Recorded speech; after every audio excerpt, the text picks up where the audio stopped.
खुलुमबाय गोजोन फुंबिलिनि बयनिसिमबो गाहाम हामलायनायखौ जासिहरनाय थाबाय आं सिबिरानि ब्रह्म नोंथांमोनखौ एसबी बड' निउज चेनेलाव गासैखौबो बरायबावनाय थाबाय नोंथांमोननि थाखाय आं गोदान मोनसे भिडिअ लानानै फैबावबाय अन्नानै भिडिअखौ जोबजासिम नायलांदो क'क्राझार जिल्लानि बाग्रिबारि पुलिस थानानि सिङाव थानाय साथागुरि ओनसोलनि नेशनेल हाइवे 17 आव गंसे पुलिस एस्कर्ट गारि आरो दाव लांग्रा गंसे बलेर' पिकआप गारिजों सौग्रावलायदों। बे सौग्रावलायनायाव पुलिस एस्कर्ट गारिनि ड्राइभारा जायगायावनो जिउ गोमादों आरो साथाम पुलिसा गाज्रि जोखोम जादों। रिपर्टनि बायदिब्ला पर्बत जरानि साब डिभिजनेल पुलिस अफिसार ऋतुराज दले आरो बिथांनि गंसे एस्कर्ट गारिया पेट्रलिं खालामहैदोंमोन। नेशनेल हाइवे 17 आव दाव बयलार लांग्रा बलेर' गारिया दिदोमैनो दंखायोमोन। बेयावनो गोब्राब अखा हानायनि जाहोनाव लामाखौ मोजां नुयैयाव पुलिसनि एस्कर्ट गारिया बलेर' गारिखौ गोबारै सौख्रांदों, जायजों पुलिस एस्कर्टनि सालायगिरिया जायगायावनो जिउ खहा जादों आरो साथाम पुलिसा गाज्रि जोखोम जादों। जायगायावनो जिउ गोमानाय पुलिस एस्कर्ट गारि सालायग्रानि मुङा बिजु बर्मन 26 बोसोर बैसोनि आरो जोखोम जानाय साथामनि मुङा फारियै गौरां घोष, बिकास बरा आरो हासान तान्युजामान। बिथांमोनखौ गिबियाव धुबरी सिभिल हस्पिटालाव फाहामथायनि थाखाय थिसननाय जादोंमोन, नाथाय गोब्राब जोखोम जानायनि थाखाय GMCH देहा फाहामसालियाव लांनाय जादों।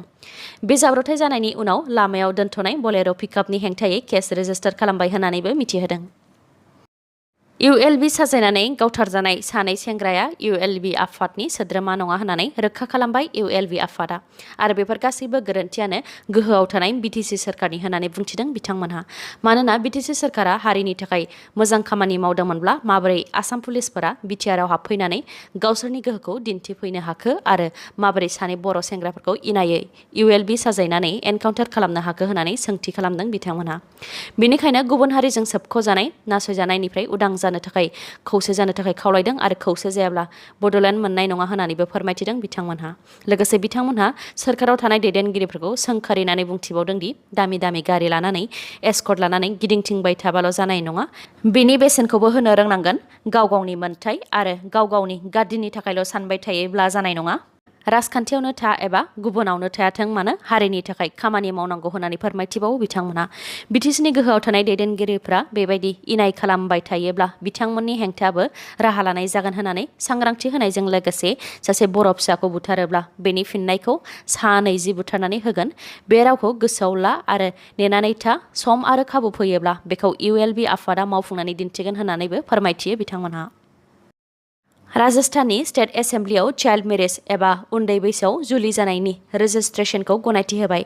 राजस्थाननि एसेम्बलियाव गोबां दान्थे बिदान्थे जानायनि उनाव compulsory registration of marriage amendment बिलखौ पास खालामबाय। बे बिलनि बायदिब्ला उन्दै बैसोआव जुलि जाखांनायनि 30 साननि गेजेरावनो मेरिज रेजिस्ट्रेशन अफिसारनो गांसे गोसोखां बिलाइनि गेजेरजों खौरां हैनानै रेजिस्ट्रेशन खालामनो नांगोन। नाथाय उन्दै बैसोआव जुलि जानाय रेजिस्ट्रेशनखौ कम्पालसारि खालामदोंबाबो उन्दै बैसोआव जुलि जानायखौ लिगेल खालामनानै होआखै होननानै फोरमायथिदों पार्लियामेन्टारि एफेयार्स मिनिस्टार शान्ति धारीवाल बिथाङा। हारिनि खैफोदनि समाव गाव गावनि गोसो सिङाव एना एनि सानलायनायफोरखौ एंगारनो थाखाय बर'नि राजखान्थिगिरिफोर आरो जायखिजाया आफादनि सोद्रोमाफोरखौ खावलायदों बड'लेण्ड जनजाति सुरक्षा मन्चनि गाहाय दावराव देख्रेब नार्जारि बिथाङा। मख'नो गोनांदि थांनाय 18 सेप्तेम्बराव ULBनि सोद्रोमा होननानै एनकाउन्टार खालामनाय जोंसार मुसाहारिनि नखराव थांनानै खौरां लाहैदों दावराव देख्रेब नार्जारि बिथां, सानसुमा खुंगुर बैसोमुथियारि आरो माखासे बिथांमोनहा। जिउ गोमाजानाय जोंसार मुसाहारिनि नखराव थांनानै जाथायनि सायाव दुखु फोरमायहैनायजों लोगोसे आयेननि राहा लानायाव मदद होनो खोथा होदों बिथांमोनहा। गुबुन फारसेथिं बे अलखदनि समाव एबसुनिफ्राय रावबो नुजाथिहैयैखौ सोंखारिदों बिथाङा बुंथिदों दि लाभलिना बरग'हाया अलिम्पिकआव सनानि मेडेल देरहासारनो हाथों होननानै बिटिआरनि गंब्रै जिल्लानि दाब दाब जायगायाव आलारि बाथि धुप धुना सावनानै आर'ज गाबदोंमोन। नाथाय दिनै गावनि हारिनि सुबुं जाय फाव फान्दायनानै इनाय बुथारजादों बिथांमोनखौ खौरां लाफैयैया दुखुनांथाव आरो सोंखारिथाव होननानै बुंथियो दावराव देख्रेब नार्जारि बिथाङा। बिनि अनगायैबो बिथाङा बुंथिबावदों दि बर'फोरा जेरैथिंबो नाख्रेबजाजोब्बाय, BTCखौबो धंस' खालामजाबाय। दिनैनि सानाव आसामनि गिबि मन्थ्रि डक्टर हेमन्त बिश्व शर्मा बिथाङा राजखान्थि गोहोजों BTCनि दैदेनगिरिफोरखौ ओरैबायदि गादबनानै दोनखाबाय दि बिथांमोनहा जेबोखौनो खालामनो हाला। गावनि नखरनि सुबुं थैनायावबो दुखु फोरमायहैनो हायि बायदि थासारि खालामनानै होबाय।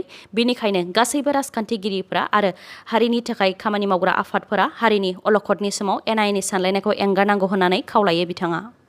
लोगोसे नंखाय फाव फान्दायनानै एनकाउन्टार खालामजानाय सानै बर' फिसाफोरजों लोगोसे बिथांमोननि नखर आरो 15 साननि गथ'सानो बिजिरनाय होनो थाखाय हिउमेन राइट्स कमिसनजों सावरायदों आरो कर्टआव केस खालामनो हानाय बायदियै जिउ खोमानांनाय नखरखौ मदद होगोन होननानैबो फोरमायथियो बिथाङा। बेनि थाखाय गुवाहाटी हिउमेन राइट्स कमिसनजोंबो सावरायलायखाबाय आरो बिथांमोनजों थांनानै सावरायलायहैगोन आरो बिथांमोनहाबो क'क्राझाराव फैनानै सावरायफैगोन होननानै फोरमायथियो बिथाङा। लोगोसे पुलिसआ इनाय खालामनायनि सायाव बुंथियो दि बर'फोरखौ थानो हायि बायदि खालामबाय आरो पुलिसनो रायजो राजाफोरजों लोगोसे आयेनखौ रैखाथि खालामनो थाखायसो मोनथाय होनाय जादों। बेबायदि आयेनखौ सिफायनो मोनथाय होनाय जायाखै। पुलिसनि बेबायदि खालामनाया आयेन सिफायनायल' जायाखै, थागिबि सुबुंफोरनि हिउमेन राइट्सखौबो सिफायनाय जादों। बेनिखायनो गुवाहाटी हाइकर्टनि उखिलफोरजों लोगोसे नखरनि मानसिफोरखौ लानानै बेनि हेंथा केस फाइल खालामगोन होननानैबो खोथा होयो बिथाङा। लोगोसे दाबि खालामबावो दि 15 सानल' जानायावनो बिफा खोमानांनाय उन्दै गथ'सानि बिबानखौ सोरखारा लानो नांगोन होननानै। गुबुन फारसेथिं सानसुमा खुंगुर बैसोमुथियारि बिथाङाबो अलखदनि समाव एबसु नुजाथि होयिखौ बुंथिदों दि दानि समनि एबसुआ सिगांनि बायदि नंला। दानि एबसुआ इउपिपिएलनि महर लाबाय। दानि एबसुआ आसाम गभर्नमेन्ट आरो इउपिपिएलनिसो मोनसे बाहागो होननानै फोरमायथियो बिथाङा। बेनिखायनो एबसुआव फरायसाफोर जाय कलेज इउनिभार्सिटिनि रेजिस्टाराव मुं आरो फारि नं दङ बिथांमोनहासो थानो नांसिगौ होननानैबो फोरमायथिबावो बिथाङा। बेनि अनगायैबो दिसपुराव बर' हारिखौ फोजोबस्रांनो थाखाय सोलो खालामगासिनो दङ। बेनिखायनो गासैबो राजखान्थिगिरिफोर, हारिनि आफादफोर, गासैबो धोरोमनि सुबुंफोरा खौसे जानो नांगौ, नङाब्ला बेबायदिनो जोबस्रांलांगोन होननानैबो बुंथिनायजों लोगोसे बिथार गोरोबथानि उनाव सोरखारा बुंबोबाय थानाय बिथाराव गोजोन फैबाय आरो जौगानाय फैबाय बुंबोबाय थानायनि सायाव बिथाङा बुंथियो दि गोजोन फैदोंब्ला दिनै जायखौ लानानै गोजोन गोरोबथा खालामदोंमोन बिनि सोद्रोमायानो बोरै एनकाउन्टार खालामजाखो होननानै सोंथि खालामो आरो बेजोंनो मिथिनो हायोदि बिथाराव बेसेबां गोजोना फैदों होननानैबो रोखा खालामो बिथाङा।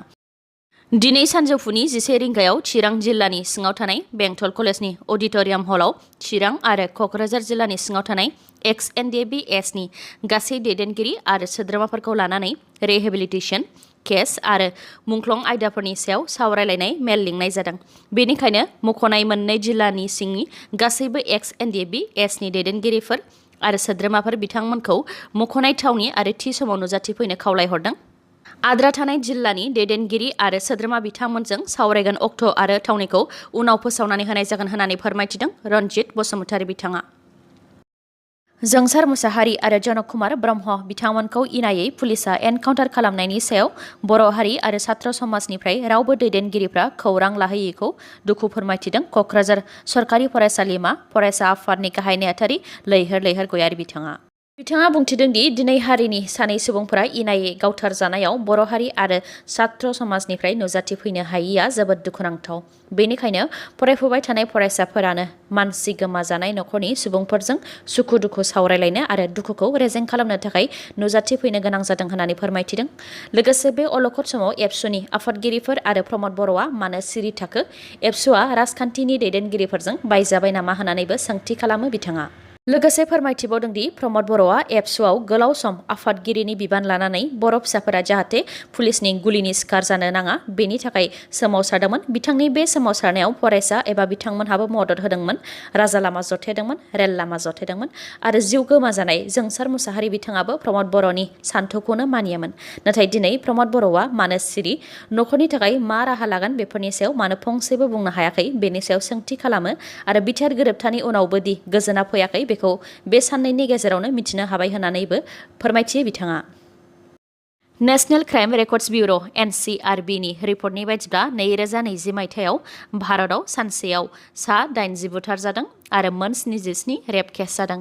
रिपर्टनि बायदिब्ला 2020 मायथाइयाव भारताव 29,193 बुथारनाय केस जादों। बेनि मादाव इउपिआव बयनिख्रुइबो बांसिन बुथार जादोंमोन, गासै 3,779। बेनि मादाव बिहाराव 3,150, बेनि उनाव महाराष्ट्रआव 2,163, बेनि उनाव मध्य प्रदेशआव 2,101 आरो बेनि उनाव सोनाब बेंगलाव 1,948। रेप केसआ 2020 मायथाइयाव गासै 28,046 मोन। बेनि मादाव राजस्थानावनो बयनिख्रुइबो बांसिन 5,310, बेनि उनाव इउपिआव 2,769, बेनि उनाव मध्य प्रदेशआव 2,339 आरो महाराष्ट्रआव 2,061।